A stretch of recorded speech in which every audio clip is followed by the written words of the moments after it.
안녕하세요. 오늘의 데일리 뉴스레터에 오신 것을 환영합니다. 1. 부인할 수 없는 진실. 2. 저게 무슨 무기야? 3. EU 전체가 한국에 경배한다. 한번 진실을 알아봅시다. 최근 한국은 대대적인 훈련을 통해 다연장 무기 전력 강화에 시동을 걸었습니다. 서해에 이어 동해에도 추가 배치하며 영향권을 넓혀나가고 있는데요. 폴란드가 이 행보를 입맛을 다시면서 지켜보고 있었습니다. 최근에 폴란드는 한국산 무기라면 모조리 사갈 모양새입니다. 어마어마한 주문량을 맞추기 위해 국내분 생산량까지 싹 쓸어가는 한편 K9 자주포 생산에 참여하는 외주 업체 직원이 자재 수급과 납기에 허덕이며 쓴 글이 인터넷에 돌아다니고 K2 흑표를 생산하는 현대로템 역시 경무를 감당하기 위해 업무전 분야에 걸친 대규모 채용을 시작하기도 했죠. 폴란드는 얼마나 마음이 급했는지 당장 올해 안에 K2 흑표 10대, K9 자주포 23문을 인도받기로 하고 그런 폴란드에서 또 하나의 충격적인 발표를 내놓았습니다.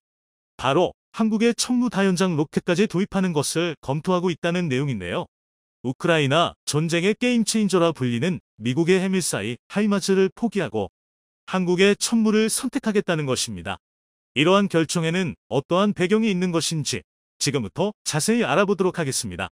최근 폴란드는 20조 규모의 대규모 방산 계약으로 전차와 자주포, 경전투기까지 사간 데에 더해 추가 계약도 검토하며 한국 무기라면 말 그대로 뭐든지 구매할 것 같은 행보를 보이고 있습니다. 마리우스 부아시오차크 폴란드 부총리 겸 국방부 장관은 현지 매체인 폴스키 타임즈와의 인터뷰를 통해 K239 천무 다연장 로켓의 잠재적 도입 및 공동개발까지 한국과 논의 중이라는 이야기를 꺼냈는데요. 여기서 부아시오차크는 모든 분야의 장비에 관심을 보이고 있다고 말하며 천무 도입이라는 결정까지 도달한 경과에 대해 간략하게 설명했습니다. 그는 최근 우크라이나 러시아 전쟁에서 다연장 로켓포가 보여주는 강력한 화력에 깊은 인상을 받았다고 말하며 화력의 중요성에 대해 깨달았다고 전했습니다. 당초 폴란드는 미국의 하이마즈를 주문했지만 미국이 이런저런 핑계를 대며 넘겨주기를 주저해 여태까지 한 대도 인도받지 못했죠. 미국은 폴란드 대신에 당장 화력이 필요한 우크라이나에 하이마즈를 제공했고 거기서 하이마즈가 엄청난 활약을 하는 모습을 본 폴란드는 더욱 조급해졌습니다. 전쟁이 길어지며 미국으로부터 하이마즈를 받을 수 없을 것이 거의 확실해지자 폴란드는 하이마즈를 대체할 무기가 필요했고 그 무기로 한국에 천무만 한 게 없다는 결론에 이르러 주저할 틈도 없이 곧바로 천무 계약까지 논의한 것입니다. 부아시오차크가 천무의 이야기를 하면서 우크라이나 전쟁에서의 다연장 로켓포의 위력을 언급한 것은 실제로 하이마즈 때문에 전쟁의 양상이 크게 뒤바뀌었기 때문입니다. 지난 6월 우크라이나에 투입된 하이마즈는 사실 검증된 무기라고 보기는 어려웠습니다. 전쟁 초기 강력한 위력을 뽐낸 드론을 포함해 초소형 스마트 웨폰이 전쟁의 승패를 가로지르는 중요한 요소가 될 것이라는 분석들이 잇따르면서 하이마즈 같은 대형 무기가 나설 무대는 없을 것으로 보였습니다.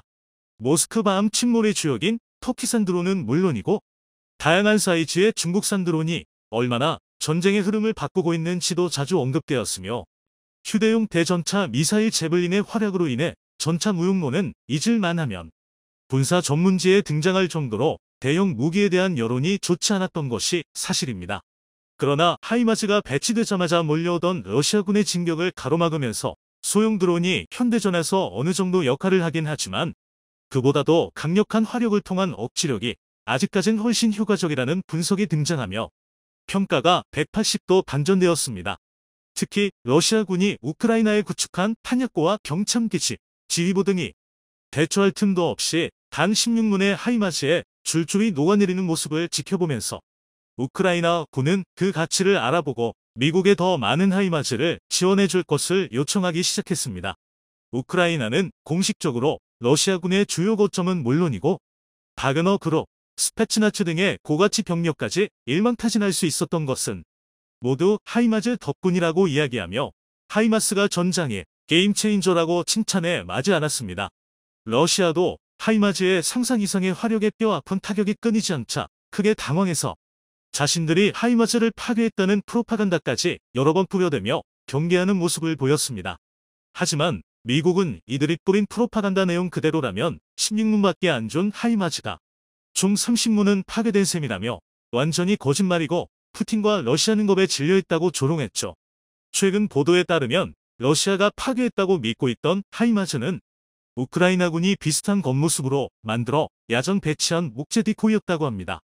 세르게이 쇼이구 러시아 국방부 장관도 하이마즈의 상상밖의 위력에 당황하며 그동안 차츰 러시아 우세로 돌려놓았던 전황이 갑자기 우크라이나에 기울자 식은 땀을 흘리고 있다고 하죠. 그는 허겁지겁 보스투크 대대를 찾아가 고정밀 무기로 하이마즈 타격을 우선시할 것을 주문했다고 합니다. 하지만 이미 하이마즈로 입은 피해가 너무 커서 소이코 외양간을 고치고 있는 쇼이구 장관은 그 자리를 유지하기도 힘들어진 궁지에 몰렸습니다. 이렇듯 유례 없이 벌벌 떨고 있는 러시아의 반응에 폴란드는 물론이고 러시아의 침략에 노출된 다른 국가들 역시 다연장 로켓포의 도입에 큰 관심을 보이고 있는데요. 이 가운데 폴란드가 발빠르게 하이마즈가 아닌 한국 천무에 붙음에 따라 한국은 다연장 로켓포 도입 경쟁에서도 우세를 점하게 되었습니다. 사실 천무의 화력은 그 하이마즈와 비견될 정도로 뛰어날 뿐만 아니라 탁월한 가성비까지 자랑합니다. K239 천무 다연장 로켓포는 90K136 구룡 시스템을 대체하고 한국 포병의 능력을 향상시키기 위해 만들어졌습니다. 구룡 대비 사거리와 화력, 정확도가 비약적으로 상승하여 군단급 정찰 무인기와 더불어 군단 작전 반경을 획기적으로 늘린 체계로 평가받습니다. 천무는 탁월한 험지 돌파력이라는 장점을 지니고 있는데요. 이 이마즈가 우크라이나에서 큰 활약을 벌이고 있는 것은 평지였기에 가능했다는 분석이 나온 만큼 평지 전용 차체의 한계로 인해 산지가 많은 우리나라나 폴란드에서는 운용의 애로사항이 많습니다. 반면 천무는 애초부터 한국 지형에서 사용할 것을 염두에 두고 만든 무기이기 때문에 산악 지형에서 강점을 보입니다. 거대한 발사 포드와 로켓을 매달고도 최대 시속 80km의 기동성을 뿜어내며 전용 탄약 지원 차량도 동일한 속도를 낼 수 있죠. 또한 천무는 다양한 구경의 탄약 체계를 발사할 수 있는데요. 런처에는 2개의 발사 포드가 장착되어 있고 여기에 기존 130mm 구룡 로켓, 227mm 확산탄, 239mm 유도로켓 등 다양한 무기를 골라 끼울 수 있는 범용성을 갖추고 있죠. 심지어는 KTSSM으로 불리는 400mm, 600mm 전술 지대지 유도 무기까지 조만간 천무에 통합될 것으로 보이는데요. KTSSM은 무려 290km의 사정거리를 자랑해 한국판 어택주로도 유명합니다. 사격 반응 시간은 16초로 구룡 대비 77초 줄어들었고 재장전 시간은 160초로 260초가 걸리는 미국의 해미70 MLRS보다도 빠르다는 장점을 지니고 있습니다. 거기다 6발밖에 장전할 수 없는 하이마즈와 달리 천무는 1회 장전으로 227mm와 239mm를 12발까지 발사할 수 있습니다. 이렇듯 기동성 측면에서도 운용성 측면에서도 심지어는 화력으로도 현재 최강이라 불리는 하이마즈 대비 전혀 부족함이 없는 무기면서 가격은 반 정도밖에 안 하기 때문에 천무는 하이마즈의 상위원에 가깝다는 분석까지 나오는 상황. 천무는 현재 북한의 장사정포의 위협에 맞서기 위해 한국의 주요 지형에 배치되어 있습니다. 덕분에 북한은 이제 감히 과거 연평도 포격과 같은 도발을 저지를 수가 없게 되었는데요. 함부로 총구리를 겨눌 시에는 천무에 흠씬 두들겨 맞을 수 있어 서해 안보의 중요한 축을 담당하고 있습니다. 이렇듯 원래는 북한의 도발에 맞서기 위해 태어났지만 개량을 거듭하다 보니 하이마즈와 비견될 정도의 엄청난 스펙을 자랑하게 된 것이죠. 결과적으로는 북한과의 군비 경쟁이 세웅지마로 돌아온 셈입니다. 폴란드 역시 실전 배치된 천무가 발휘하는 압도적인 억지력에 대한 소식을 들었다고 하죠. 폴란드와 한국 사이에 논의되고 있는 도입 수량은 거의 500대에 달한다고 하였는데요. 슬슬 폴란드 내부에서도 이 정도 규모의 무기를 지불할 대금이 있는지에 대해 의문의 목소리가 나올 정도로 파격적인 숫자입니다. 한 대당 가격이 대략 30억 원 수준이고 이보다 훨씬 비싼 운용 탄종의 가격, 전용 탄약 지원 차량까지 계산한다면 적지 않은 액수를 한국에 지불해야 합니다. 그럼에도 불구하고 더 강력한 화력의 목이 타는 폴란드는 천무 도입에 엄청난 열의를 보이며 아예 기술 이전까지 노리고 있는데요. 이렇게 폴란드가 무리를 하면서까지 천무를 노린 이유가 최근 드러나면서 폴란드의 선견 지명에 전 세계가 놀라워하고 있습니다. 국방과학연구소에 드는 기존 K239 천무 다연장 로켓 사정거리를 크게 증가시킬 수 있는 연구를 추진 중에 있으며 천무는 이를 통해 하이마즈를 완전히 뛰어넘는 능력을 갖추고 명실상부한 다연장 로켓 최강자 자리에 오를 것이라고 밝혔습니다. 초고속 추진 기술인 덕티드 로켓을 천무 다연장 로켓 탄종에 적용하겠다는 것이죠. 기존 로켓 엔진은 내부의 산소만을 연소시키기 때문에 작동 시간에 한계가 있었는데 덕티드 로켓은 공기 중에 산소를 사용하기 때문에 연료만 충분하다면 계속해서 로켓이 작동할 수 있게 됩니다. 이를 통해 채공 시간을 늘릴 수 있어 사거리가 비약적으로 늘어나는 효과를 볼 수 있습니다. 또한 특수한 밸브로 가스 흐름을 조절해 필요할 때마다 추력을 조절할 수 있는데요. 적절한 유도 장비만 탑재하면 순식간에 천무는 초음속 대함 미사일로까지 발전할 수 있기에 비용 대비 엄청난 성능을 낼 수 있게 됩니다. 폴란드가 그렇게 욕심을 내는 이유가 설명이 되는 것이죠. 천무 도입 후 공동 개발에도 참여하면 성능이 향상된 덕티드 로켓 기술까지 활용할 수 있다는 점을 염두에 두고 무리한 지출을 감행한 것입니다. 한국 방산에 겹경사가 생길 전망입니다. 최근 체코 언론에서 보도한 특집 기사가 전 세계를 충격에 빠뜨렸는데요. 보도에 따르면 폴란드와 가까운 사이를 유지했던 유럽의 소국 체코에서 최근 한국 무기 도입에 관심을 보였다고 합니다. 체코 국방부 장관은 한국 무기 도입 가능성을 묻는 기자의 질문에 노코멘트로 일관하는 모습을 보이며 기밀을 유지하려는 태도를 보였습니다. 게다가 FA-50의 무장으로 아무나 쓸 수 없는 암레모와이 통합될 수 있다는 소식에 많은 국가들이 한국 무기 도입을 진지하게 검토하고 있다고 하는데요. 전쟁으로 인해 엄청난 반사 이익을 얻게 된 한국 방산. 이번에는 체코의 사례와 관련해 어떤 이야기가 오고 가는지에 대해 자세하게 설명해 드리겠습니다. 98억 달러. 현재 우크라이나에 들어간 미국의 군사원조 규모입니다. 장장 6개월에 다다르는 긴 전투에 들어간 금액은 천문학적일 정도로 엄청난 비용이었습니다. 한화로 환산하면 약 13조 원에 달하는 이 금액이 오로지 전쟁 수행을 위한 무기 비용으로 쓰였죠. 우크라이나 러시아 전쟁은 장기전의 수렁 속에 빠지고 있는 양상인데요.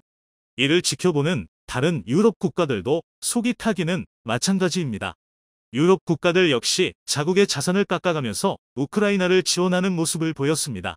처음에는 우크라이나가 EU에 가입되지 않았다는 명목으로 간접적으로만 지원했던 이들이 만약 우크라이나가 패배하면 그 다음에는 러시아의 광기가 자신들을 향할 것이라는 생각에 들자 직접적인 도움에 나서며 무기까지 지원하기로 한 것이죠.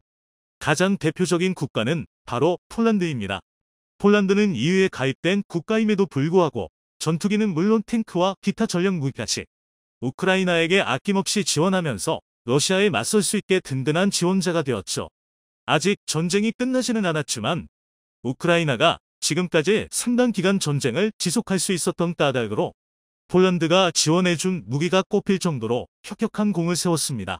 그리고 그 폴란드 못지않게 우크라이나에게 아낌없는 지원을 베푼 국가가 있었는데요. 바로 체코입니다.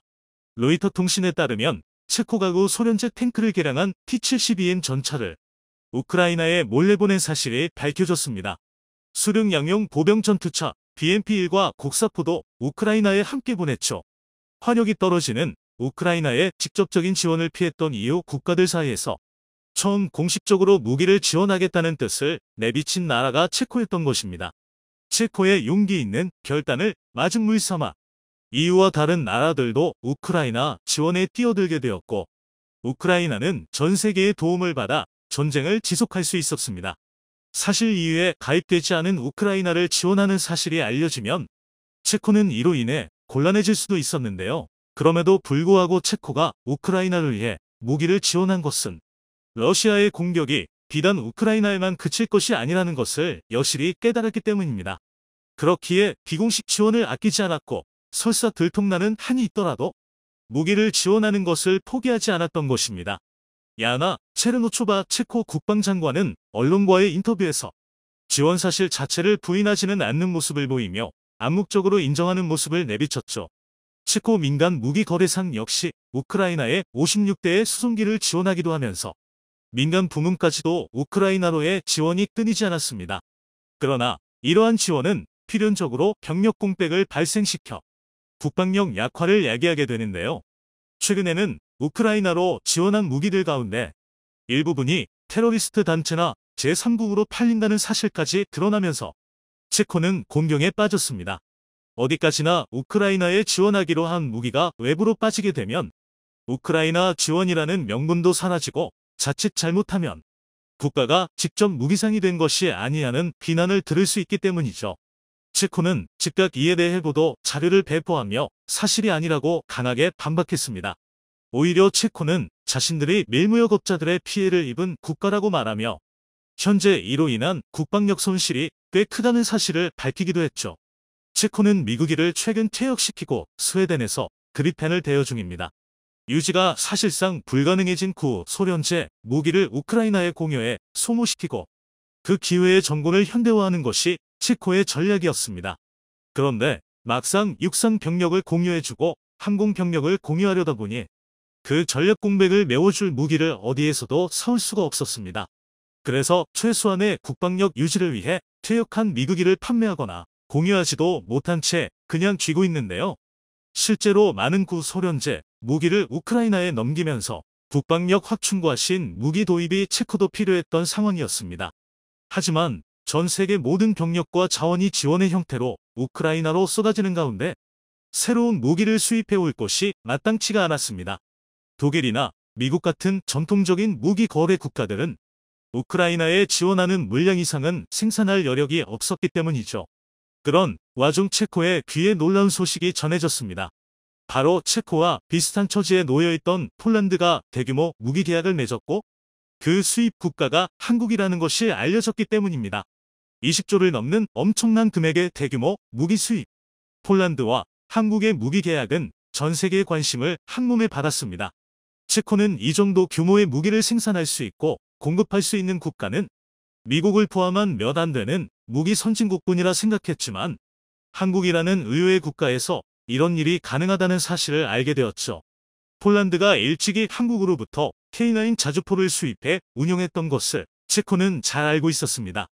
그러나 그때 당시에는 폴란드의 K9 도입을 모험이라고 생각했고 독일이나 미국에서 개발한 더 좋은 무기를 수입하면 된다고 생각했기에 체코는 한국을 교섭 대상자로 여기진 않았습니다.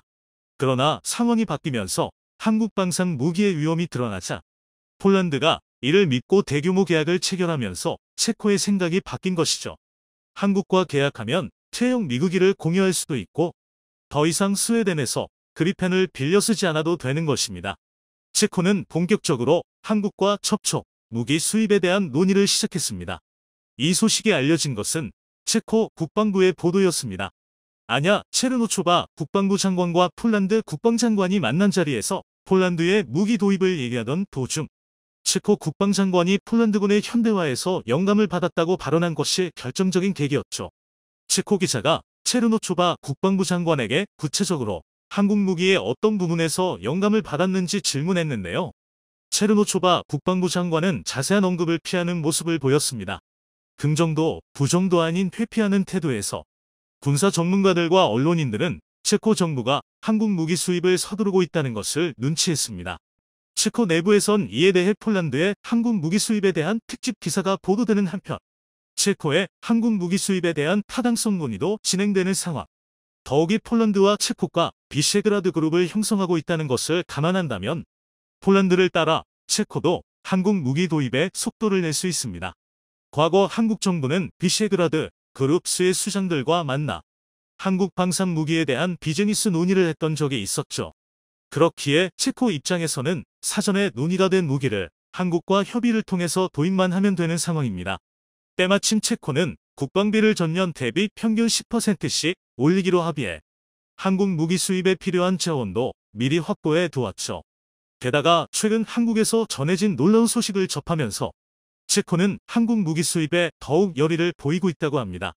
폴란드가 수입한 FA-50의 개량 과정에서 AIM-120의 통합이 허가되었다는 소식이 들려오면서 체코는 더는 한국 무기 도입을 미룰 이유가 없어진 것입니다.